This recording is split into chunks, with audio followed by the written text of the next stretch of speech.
アフリカ最大級のスラム、キベラスラム。およそ200万人の貧困層が暮らすこの地域では、チャンガと呼ばれる密造酒が出回っています。アルコール度数はなんと 95%。過去には工業用の化学物質が混入し、死亡者や失明者が出たこともあります。今回はこの危険な密造酒チャンガの実態を探るべく、違法に営業している密造酒バーに潜入取材しました。Very strong.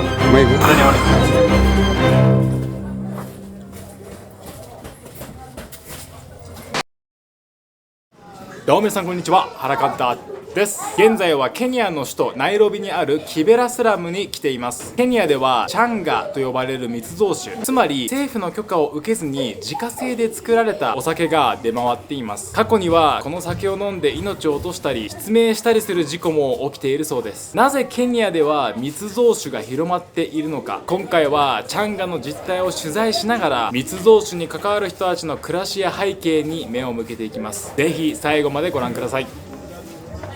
Mind your steps. OK。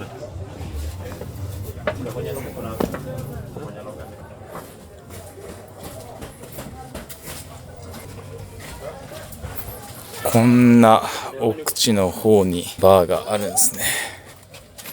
うわすごい。Hello。Oops。まるで迷路みたいですね。一人では絶対来られない。You lost? 現地のヨークさんの今回案内してくれてるヨークさんも道に迷っちゃってます。It's like a maze. Yeah, it's like a maze. Ben. Ben. よいしょ。すごいですね。こういう場所で現地の人たちは生活してる。あ、到着したかな。おお、すごい。ここが密造酒が販売されているバーのようです。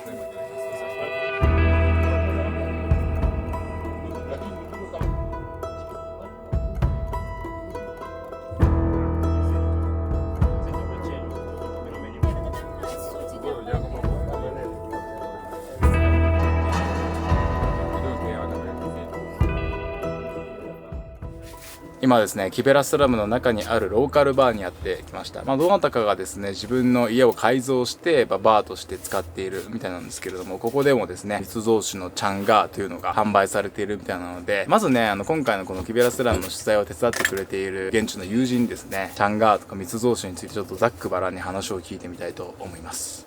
Thank you for your cooperation today. What is Changa? Can you explain briefly? Yeah, so basically, Changa is an illegal liquor made from sugar molasses through distillation process. So they only take in the steam of the mixture of sugarcane molasses with water. Then the steam is the actual brew, which is called Changa, which is highly volatile. Actually, the alcohol percentage ranges between 70% to 95%. 70% to 95%. Yes, It's very so strong. Very strong illicit brew. So we have so many illicit brews around Nairobi, also in Kibera slum. So first we have Changa, we have also Busa, which is brewed through fermentation of maize flour, which is burnt, then stored in sacks, and then fermented with yeast to make up alcohol. So now we're in a Changa den, which is a very illegal liquor, basically in Kenya. So you have to hide your Changa. You only have to sell it in small bottles so that you cannot be gotten by the security. Yeah. There are different types of illegal alcohol in Kenya, like Changa, Busa, yeah, Simba, Mogasha, Muratina. So can I see the Changa right now? Yeah. So in yellow, this is Changa. 今ここに This is Changa. Yeah, this is Changa. So they sell, like they pack in a bottle. Yeah, so the Changa comes in from the maker in 20 liters batches. So when they come in, they have to distribute it into 1 liter bottles to make it easy to sell. So for example, this is a Changa which has been distributed into a 1 liter bottle to be sold to the local people. So she is owner of this bar. Yeah, she's the owner of this bar. Yeah. Okay, where do you buy this Changa from? Basically, I buy it from a maker, not so far from here. Okay. In 20-liter capacity. So when I come with it in 20 liters, I have to divide it in smaller portions. You know, at times when the police come, they do the search among the ransack. So you have to a bit hide it, kind of. So use the smaller portions to sell to the customer. Yeah. To hide it. Yeah, you have to hide it. I see. But when you buy changa, you buy like 20 liter from the maker. How much is 20 liter? It depends with the demand and the supply. At times it goes up to 20,000. 20,000. At times, yeah, it depends and it fluctuates from time to time. Okay. Yeah. So 20,000 shilling, Kenyan shilling for 20 liters. Okay, Yeah. so 1 liter means around 1k. Yeah, 1K. I see. Yeah. Okay. When you sell changa, like this is a style. Yeah. Okay. The smaller glasses to mention. The smaller one, as in the smaller glass, is 100 shillings. When you put it to the full capacity, it's 100 shillings. Kenyan Okay. shilling that is. Yeah. OK。まあ売るときはショットでこんな感じでマックスにして売ってるんですけど、これが100ケニアシリング、まあ大体1ケニアシリング1円なんで100円ぐらいで売っているみたいですね。How many times can you sell this one, like from this 1 liter? No, it depends. When the customers are many, you can sell as much a day, up to 10 liters a day. 10. At times you can do the 20 whole of it a day. So it depends with the customer. At times you can even sell this a whole day when customers are not around. So it depends with the demand of the customer. Okay. But how much can you get profit from this 1 liter? Probably if I sell it at 1,000 and I get it at around 700, the profit is 300 shillings. 300 shilling bottle, yes. for 1 bottle. Yeah. I see. Okay. Is it safe for me to drink changa? You are not drinking, you are just testing. If you drink, it's not safe for you, but if you test, you'll be okay. So just test, don't drink, please. Test only. Is it dangerous for me? It's dangerous for you because it's 70% and you will fall here right now. So just test for you to be safe and okay. Just test. I see. ケニアの密造酒チャンガをですね注いでもらいました。ちょっとね匂いをまず嗅いでみようと思います。おお Very strong.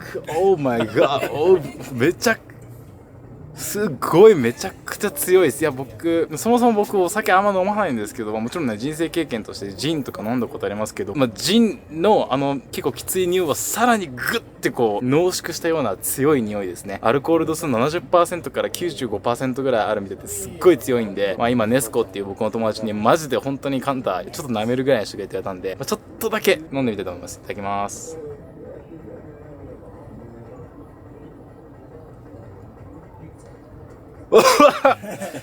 すげえ強い。ほんのちょっと舐める感じでしたけど強いですね。味はジンとかのなんていうんですかね、僕お酒あんま詳しくないですけど、いわゆる蒸留酒ジンとかに一番近い、僕が今飲んできたお酒の中でジンに一番近いですね。でもなんかちょっと強いけどなんだろう、味はちょっと薄いような感じかな。はい。でもね、とにかく強いです。本当にアルコールの本当きつい匂いがグッてくるようなそういう感じですね。Why did you start selling changa?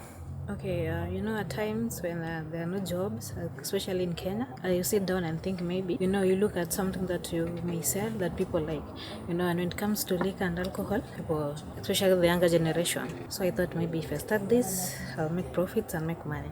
Because when you have papers though, but when you go looking for a job, definitely can't find one of this current situation. So I thought of selling this, and it really helps a lot though, yeah.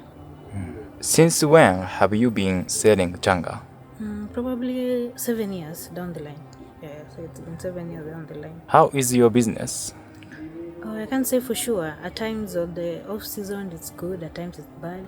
In business always profit and losses. So at times you get good profit, at times you make losses. You might get it at 20,000, you sell it at a loss by 5,000 or 15. So it's always up and down, losses and profits. Yeah.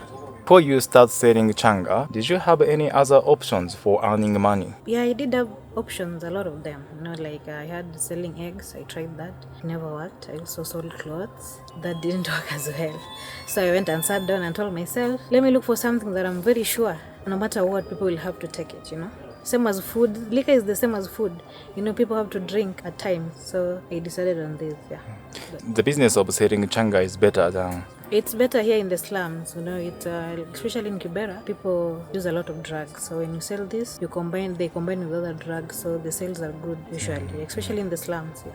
What type of customers do come here? I can't say all kinds of customers. You know, others prefer this because it's the alcohol content is so high and it's cost effective. So we have all kinds of customers, the high and the low, average people. Everybody always come here. We have all kind of customers. How much do you sell in a day? How much income do you make from this business? Let's say in a day you can make if the sales are good, you can make a profit of maybe 4,000 shillings. So I can say you can make a living. Not so good, but at least you can able to manage yourself, pay your rent, pay school fees and do a few things for your life. So it does help in a way. As much as it's illegal and the government is really fighting us, each and every day you get arrested, you come back. But you always continue because you have to get the money to keep life running, yeah. Have you ever been caught by the police or punished for selling changa? Countless times. I can't say it's countless, many times. Yeah, even last week they came here, we went, they gave us a fine of maybe 20,000. We paid, and we're still back in business. You don't give up. As much as they keep fighting us, but you also have to continue because you have to make the money. Life has to. Kids have to go to school. People have to eat. So as much as they're fighting us, they always come here each and every day. Yeah, but you have to continue. As much as it's legal. But I heard that some people selling changa pay some bribe to police to get a permission from them. Is that true? Yeah, it's normal. Yeah, you have to pay. When something is illegal, you can't match up to the debts and the payment that you can pay the government.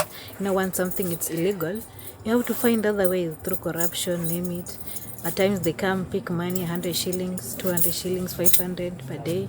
So yeah, that happens. So sometimes police come here and you pay like 500 shilling or 200 shilling as a bribe to police, and you can continue. Yes, that happens. I see. If another job or support were available, would you want to stop selling changa?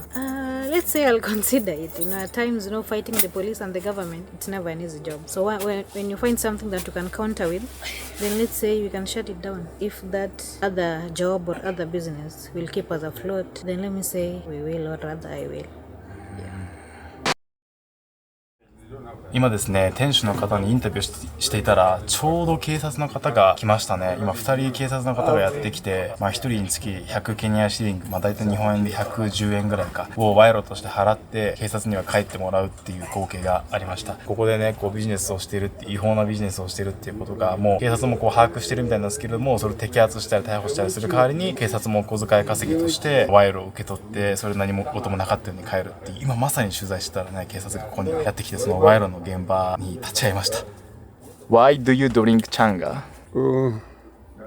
The question is very tough, but I will answer. Why am I drinking changa? Changa is a bit cheap if I compare with the beer, just like vodka, Tusker, Pilsner. If I went to a bar, I'll use for one bottle of a beer is 250, 300. But when I come for a changa, in a glass which I carry this, it's only 100. Then if I have only 300, I can take three glasses and I'm satisfied. I can go back home and rest. But when I went to bar, it will force me to use more, which I don't have. But I want even me to make myself. This is we call it self-enjoyment. I come to refresh myself. So I can't go to refresh in a bar because the match in a bar is bigger. If you know, even here in Kenya now, things are running very fast. So that's why I came to a changa place to take a changa for me to be comfortable and refresh myself and go home to restore some stress, because if you don't take something, stress will be high. School fees there, house is there, big things. So if I came to a changa, I take it, I can go and rest, the day come. Get that? So that's why I make myself to come to changa. It's not a bad thing. It's a traditional make. So changa is not bad, by the way, but there are some which are bad. So we know where to go to take changa. So changa is not bad really. That's why we are asking even the government to give us the permit for us to be free to drink changa. Even now when we are here, last 5 minutes back, you have seen they were here. They were asking for their. Since when have you been drinking changa? When did you start drinking changa? When I start drinking, I used to go to bar. But when the things changes, because I have the family, they are growing up, I have to pay for fees. That's why I turn back to changa, because I have to drink. So that's why I turn back to changa, because I can spend little and I spend more to the other needed circumstances. So that's why I came to Changi. In Changi, I've been in Changi. Now is my 6 good years when I'm drinking Changi. Yeah, and I'm healthy. How are you seeing me? Am I healthy? Am I good? So Changi is not bad. Really, it's good. 今ですね、お店で取材をしていたらね、お客さんがいっぱい来て人数が増えてしまった関係で、まだ聞きたいことたくさんあったんですけれども、一旦取材を中断してまた別の場所に移動しようと思います。今は1軒目のですね、ローカルバーの取材を終えて、これからもう1軒バーに連れてってもらえるということでバーに行こうと思います。でそこのバーは一応リーガル、一応法律でちゃんと許可を取って運営されているらしいんですけど、ケニアのバーはオープンの時間が夕方の5時かららしくてですね、でもそこはもう今も営業開始してて、お客さんたちも酒を飲んでると。その時間帯、この今3時ぐらいにね撮影してるんですけど、2時ぐらいに撮影してるんですけど、その時間帯にねお酒を販売したりすることは法律違反ということで、その法律違反をしているらしいバーを見せてもらえるということで、今から行ってみようと思います。いやー、それにしても足場が悪い。よいしょ。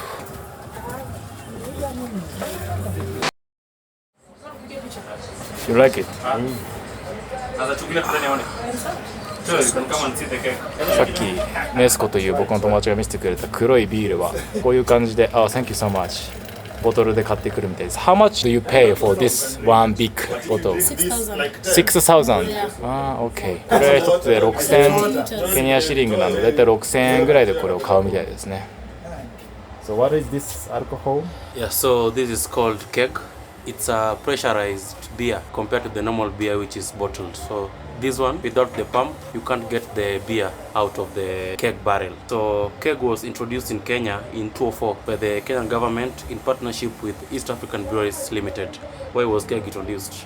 Keg was introduced because there was influx and surging cases of illegal drugs such as changa and busa. So the government decided to partner with the LBL to bring in what we call keg, which is made in an aluminium barrel, then sold through pumping. So it's a very cheap liquor. So they sell it in portions of cups and even jugs. So for a jug, it goes for around 20 shillings.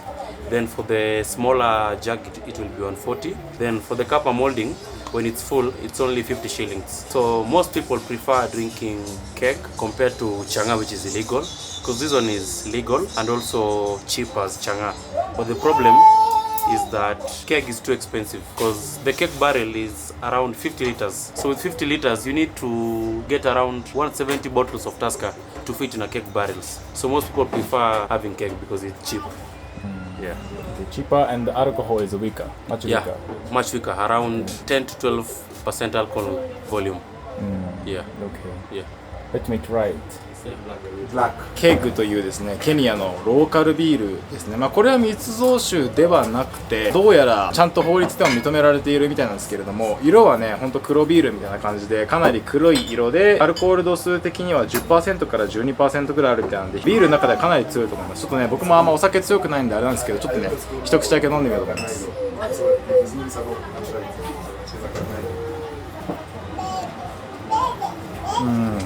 でも思ったより飲みやすいですね。確かにビール風味のテイストはあるんですけど、ちょっと甘い感じかな。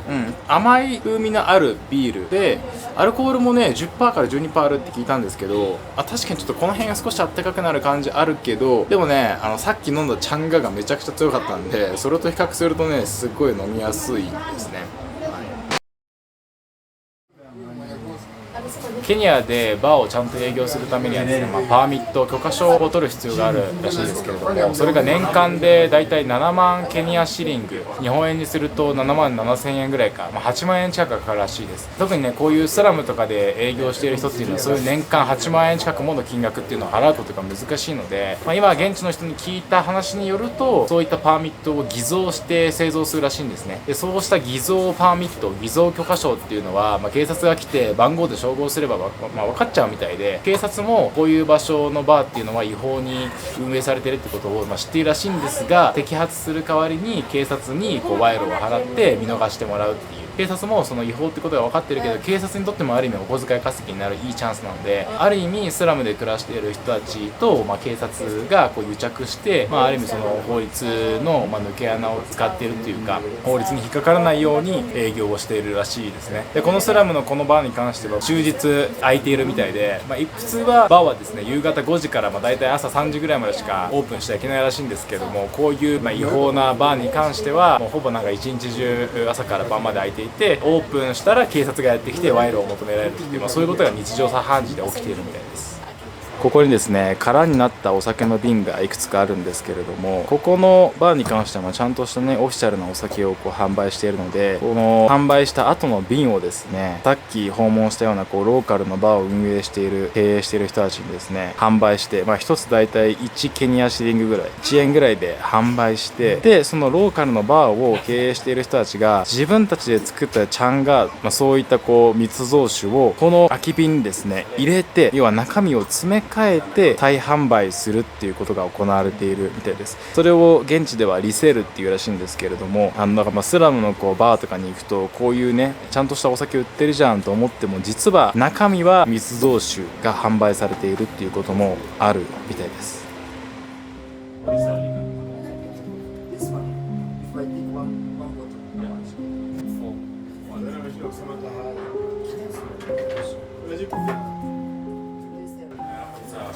今回はケニアの密造酒チャンガの実態を取材しながらスラムに暮らす人たちの生活について見てきましたが、いかがだったでしょうか。個人的にね印象的だったのが、やはりこういうスラムの生活だと日々いろんなストレスにさらされたり、日々の生活の苦しさに直面したりしている人が多いので、そういう安く強いお酒を飲むことで、そういうスラムでの生活の嫌な部分とか嫌な記憶とか苦しさとかを紛らわすことができるっていう、そういうことを言ってる方もいたので、そういう需要があるからこそチャンガのような質はすごい悪いけどアルコール度数が強くて、すぐに酔えて安く手に入るお酒の需要が存在する、だから成り立ってしまっているビジネスなのかなっていうふうに感じました。それからですね、もちろん日本の方であればご存知だと思うんですけれども、お酒っていうのは健康に悪影響があるっていうのは間違いない一方で、チャンガを販売している女性の方も言ってましたけれども、他のビジネスよりもこういうお酒を販売するビジネスの方がうまくいくと、いろんな人がそれによって生活の糧を得ているっていう、そういう現状もあるので、これをね一概に完全に否定するっていうことも難しいっていうのが今回の取材を通じて感じたことです。今回はチャンガを販売しているローカルなバーに行くことはできましたが、本当はね製造している現場にも足を運びたかったんですけれども、チャンガを製造している現場の取材はね現地で今回コーディネートをしてくれた友人曰く結構危険な地域にあるということで、またいつか再チャレンジしてみたいと思います。これからもアフリカをはじめ世界のさまざまな現場に足を運んで、皆さんが知らない世界のリアルな実態についてお届けしていきたいと思いますので、チャンネル登録まだお済みのない方はぜひこれを機会にチャンネル登録よろしくお願いいたします。ハラカンタの海外取材はハラカンタを応援するサポーターズクラブの皆様のご支援によって成り立っています。皆様のご支援があるからこそこうやって現地に深く入り込んで取材をすることができています。いつもご支援してくださる皆様本当にありがとうございます。ハラカンタの YouTube 活動を応援していただける方がいらっしゃいましたら、概要欄のリンクからサポーターズクラブのホームページご覧になってみてください。今回の動画何か一つでも新しい学びがありましたら、最後にポチッと一押し高評価ボタンを押していただけましたら幸いです。ということで今回も最後までご視聴くださりありがとうございました。また次回の動画でお会いしましょう。